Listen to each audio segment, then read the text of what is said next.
Salam əziz şagirdlər. Bizdə belə bir sual verilib.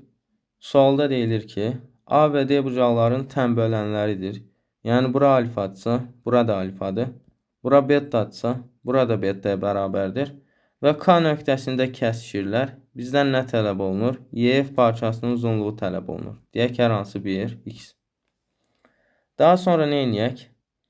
Mən bilirəm ki, paralelogramın qarşı tərəfləri bir-birinə bərabər. Yəni, burada 4, bura 13-dürsə, bu tərəfdə 13. Və eyni zamanda nədir? Paraleldir.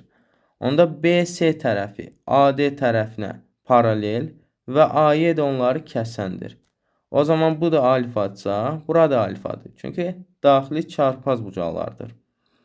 Bura betadsa, bura da betadır. Bəs mən buradan nə aldım? Mən aldım ki, bura alfa.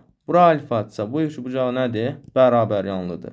Onda AB BY-yə bərabərdir. Burada 4-ə bərabər olar. Eyni qayda ilə CD FC-yə bərabər olar. Çünki beta betadır və burada 4 olar. Ümumi tərəfi də bilirəm 13-dür. O zaman X-ə 5 yazmalıyam ki, 4 üstə gəl, 4 üstə gəl. Bu 5 məndə nə versin? 13 versin. Yəni cavab olar C variantı.